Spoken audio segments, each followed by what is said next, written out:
আর নিচে হচ্ছে ফকির বাড়ি, আশিকের বাড়ি। আগে আমাদের বাপসা স্যার আমরা দেখতাম তারা জিকির আজকার করতো, গান গাইতো, খান্নাখাটি করতো একে অন্যের গলায় ধরে। বর্তমান যুগে এইরকম নাই তো। এই গান গাইলে অনেক কষ্ট হয়, তাদের কথা স্মরণ হয়।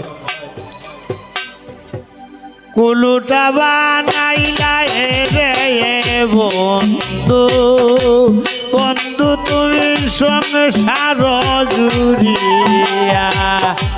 কুলুটা বানাইলা রে বন্ধু,